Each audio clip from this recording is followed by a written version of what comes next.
And we're back. And this episode of The Falcon and the Winter Soldier was eventful, to say the least. We went to a Flagsmasher funeral and we'll be planning one for John Walker's career. So without further ado, let's talk television. Now, we have to talk about the overarching theme of abuse and regulation of power. Now, this has been something we've been seeing throughout this entire show, but it was just so blatant in this episode. That's where we're going to start. And we're going to start with Bucky, like the episode did, where it took us back 6 years in the past to Wakanda, where Bucky is sitting with Io, whose name I pronounced just terribly wrong. Sorry. I'm gonna do better. I wrote it down phonetically. It won't happen again. So Io is testing him, right? Testing his mind by giving him the Winter Soldier command words to see if he sort of snaps into the Winter Soldier. And you can see that Bucky doesn't trust himself because Io has to tell him, I won't let you hurt anybody. And when his mind isn't activated by the Winter Soldier command words, Io says you're free, and just superb acting from Sebastian Stan. Good for you, buddy. That was an emotional scene. I'm proud of you. Alright. It was sad, but also happy because probably for the first time in 90 years, Bucky can trust his own mind. And not only that, he knows that he's not a danger to the people around him, and hopefully that people can trust him, right? However, that trust is shortly lived, because later on in the episode, and I know that I'm skipping around, but I'm not doing like a review, I'm just chatting with friends, me and you.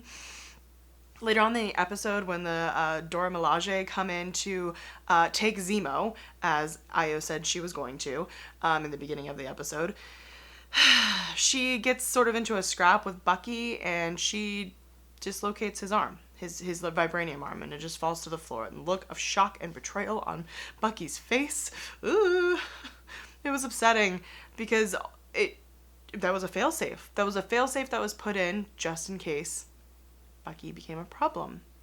So they didn't really trust him, which now means, should Bucky have ever really trusted himself? And we already know that Bucky has a bad self-image, and you guys need to stop being mean to my favorite grandpa.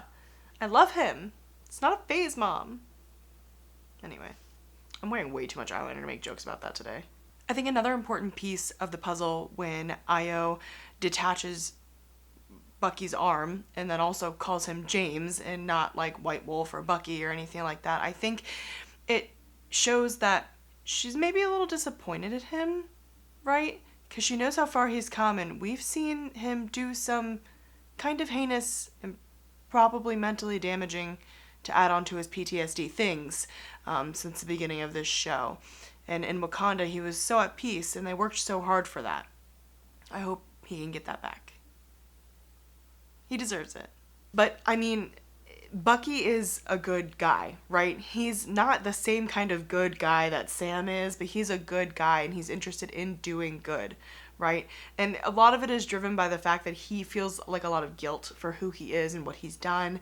But his checks and balances are not only Sam, but also the literal ability to detach his arm, which is essentially his superpower. And yes, he's super strong without it, and he can run fast and blah, blah, blah, but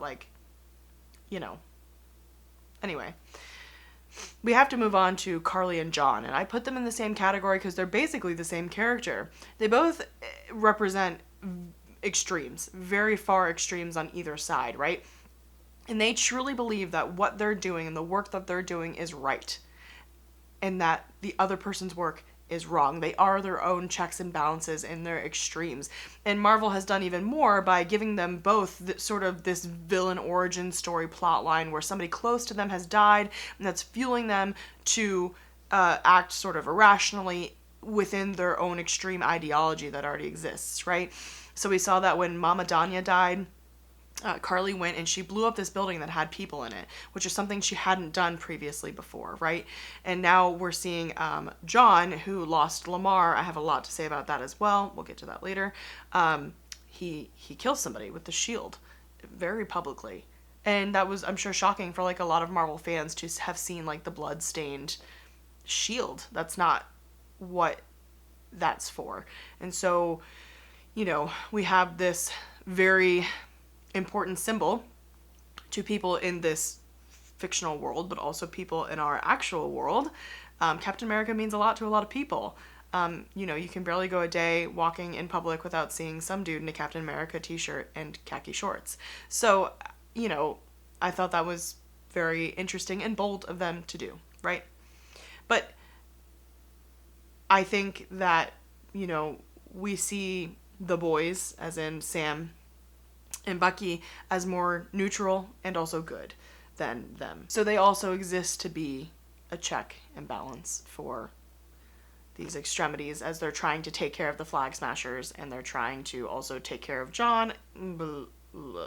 But the one really troubling thing about John Walker is that he represents the government. So who is checking and balancing the government? Which is a valid question for our time right now in life. And of course now we know that both Karli and John are super soldiers, and that just stands to prove Zemo's point, where Zemo talks about anybody who takes the super soldier serum will become a supremacist in some way because they will abuse that power. And they will try and exert their ideology over people in a supremacist way. He says that about Karli. I mean, John was a supremacist before he took the serum. He might as well have. But we do know that we probably won't be seeing any other super soldiers because Zemo squished with his shoe a bunch of the super soldier serum, and John just happened to get his hands on one of them. And of course he took it because he's power hungry. That's like his whole thing. He will make you subdue to him to respect him. The only character we don't see that has a ton of like this powers, checks, and balances is Sam. And that's because Sam isn't interested in power. And Zemo even asks him, have you ever been offered the serum? And if you were, would you take it? And he said no. Because Sam is a good man who's interested in doing good things. And we see that in the way that he wants to reach out to Karli, right? He knows that she's a kid and that she's going through a lot. And he can see the humanity in her as he can see the humanity in himself. He can see similarities even though they're so starkly different in their ideology. And he wants to reach out to her because he's a good man. And Zemo makes a comment that like,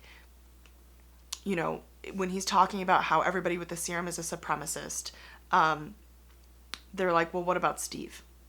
And he says, but there's never another Steve Rogers. And he's right, because Sam can uphold Steve's ideologies, and not even Steve's ideologies, just the ideology of just being good and seeing good in people and like nurturing that the way that Steve did. Sam's also a good guy who does that kind of stuff, but he doesn't need the super soldier serum to be just like a super good guy. He just is, right? And that's why I think he's sort of the beacon of goodness in this show, if that makes any sense, I guess. Bucky is a good guy, right? He's doing good, but it's more agendized to sort of clean his own slate, where Sam is doing good because it's the right thing to do. Sweet baby Sam. Speaking of Zemo and him talking about supremacists and all that stuff, I really like what they're doing with him, right? I like that they had him get into a brawl with Karli where he tried to kill her, just like flat out. He wants the super soldiers to die. And he shot at her, and if she hadn't had the super soldier serum, she would have died, right? And him sort of being very blatant about the fact that he's not okay with Bucky existing either, basically, I think is spot on to his character. And then the fact that he just slipped away like a little worm when the Dora Milaje came for him, also in character. I don't want them to soften him at all. He's a villain, and he has his own agenda. And he's not like villain in the sense of like, he's a villain in the same way the Flagsmashers are, in the same way John Walker is, in the same way that I have to assume Sharon probably is. These are shades of villainy, right? All different kinds. It's not sort of the sinister sitting behind a wooden desk and rubbing your hands together and your white cat. It's shades of wrongness. It's a sliding scale of morality, and I think that that's super interesting. Like, in WandaVision, it was literally like the cackling witch was the bad guy, right? So, it's not quite like that. And I think that that's important because they're trying to inject a lot of like real life drama and serious issues into the show. And that's real life, right? It's real life that people believe in extremes and weaponize that in certain ways. And like, nobody is truly a villain in real life, right? People make bad decisions and do bad things, but that doesn't always mean that they're bad people. people can get caught up in bad things, etc., etc. Like, it's just, life is nuanced. The world is nuanced. And so I like a villain who is nuanced. And speaking of Sharon, I mean, I'm looping her into this conversation. We saw her very briefly. She helped the boys by tapping into some satellites and just casually looking at that on her iPad while she was, earlier in the episode, and she was talking to them, just surrounded by security with guns. Like, she has to be the power broker, right? I mean, she has too much power to just be like this weird black market art dealer in Madripoor. Like, she is pulling some weight somewhere, somehow. I don't know. I don't know if she's like the right-hand man to the power broker woman, right-hand woman, or what. But I'm interested. I saw an interesting theory that this TikToker called Soups had put out on TikTok, saying that perhaps Sharon was Mystique, and that's how they were going to bring in, like, Mystique is sometimes a bad guy, and they were going to bring in the X. I don't think that that's what they're angling for. I think they would have had a great setup to bring in some X-Men and WandaVision. I don't know. I know Madripoor exists in mutant land, but I don't know. I don't think so. I just think that she's kind of rude because she's kind of jaded, and maybe she's undercover. Maybe she's a power broker. I don't know. We'll see. I'm not super interested anymore. I'm going to be firm and say she's the power broker. I'm probably wrong, but I like to speculate wildly. You know this about me. Now that John has the super soldier serum, as I had anticipated he would have or already had, at the absolute cost of Lamar's life, I kind of don't care about this Flagsmashers anymore. I feel like they're super ancillary. Like, my main conflict and thought is, like, what's happening with Zemo? He's gone. Is he gone for the rest of the show, or is he going to come back? And also, there's this sort of mid-season trailer that you can find on the internet, and it looks like Bucky and Sam are going to brawl with John, as they very well should. So I'm interested in that conflict as well. I'm not interested in, like, these kids who think they're being revolutionaries, who have, like, a pretty low body count in comparison to what John Walker's might inspire or has already been complicit in. You know, I don't know. I feel like that's small fish compared to what's going on. Speaking of Lamar, I'm pretty bummed that he died. I understand, like, the trope that they're both using and pointing out and not making fun of, but, you know, by using it, they're showing that it's problematic, right? We didn't get to know Lamar. We don't know anything about him other than the fact that he can speak German and he gets John out of scrapes and he's John's best buddy, right? And that was super intentional. We weren't supposed to get to know him because he's just a stepping stool for John Walker. And of course, he becomes the emblem of sort of the white man succeeding due to the hard work of minorities. And if that's not at America, the country, I mean, am I right? I'm right. So it was sad to see him go. I wanted to learn more about him. I wanted to see more from Battlestar. But just like they did with Karli, they had to sacrifice somebody important in order to give John this arc. And here's the thing about John and the super soldier serum. I mean, Red Skull went Red Skull because things inside of him were exacerbated by the serum, things that already existed. Well, John is already not a good person. Like, we know that. And so, you know, he took the serum. So now what? Yikes. Look, there are only 2 episodes left, which is not many to, like, wrap up all the questions that I have, which include, what's going on with the Flagsmashers? How is that going to be, like, a bigger deal? Are they going to arrest Karli? How is the power broker going to get, like, involved in that? Because clearly they're going to. And they have several fights ahead of them, right? They have the one with John Walker, theoretically one with the Flagsmashers, theoretically one with the power brokers, and then maybe one with the U.S. government due to the, like, repatriation council. Nobody likes that, right? And then also they're, like, trying to get that pardon for Sharon, allegedly. Like, how is that all going to be solved in 2 episodes? Where is my beloved Torres? Hello? In this episode, we actually saw Sam send, like, a correspondence to him, but we didn't get to, like, see him. I want him back. He was so cute. You know, there are lots of questions left. Not in the way that WandaVision left me questioning literally my, like, existence. But, you know, logically, I want to know how, without super rushing, they're going to be able to sort of tie all this stuff up, right?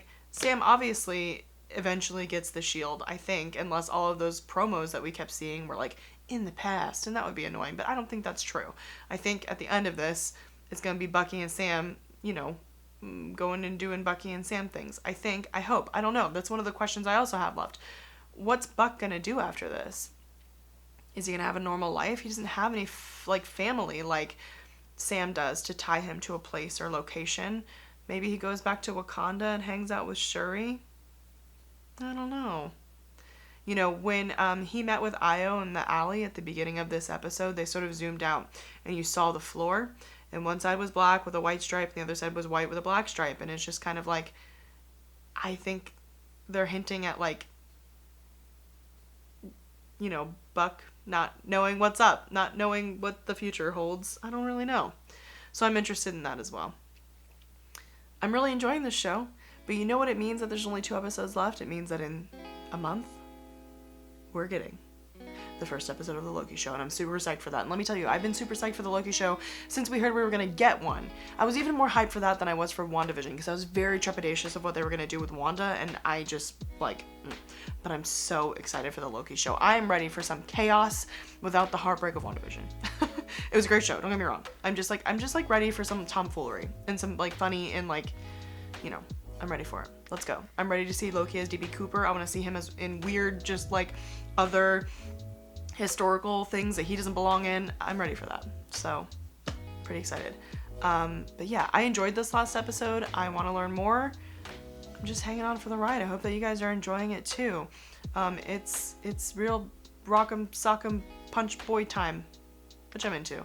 Ooh, speaking of, how sweet was it to see just like a bunch of like attractive women beating up on John Walker? Ooh, that's top tier stuff to me. All right, that's all I have for you guys this week. I should really stop there before I just like get myself in trouble. I hope that you're enjoying the show. You can always chat with me about it and what you're reading comics-wise, what you're doing, nerd stuff. I want to hear about it on Twitter at hello_Destiny. I post pictures of my dog sometimes. It's worth a follow because he's very cute. His name is Watson. Yeah, I want to hear from you guys. I think you're cool, and let's chat. I hope you're doing well. Okay, I'll see you guys next week. Same-ish time, same place, and until then, this has been Nerd News with Destiny.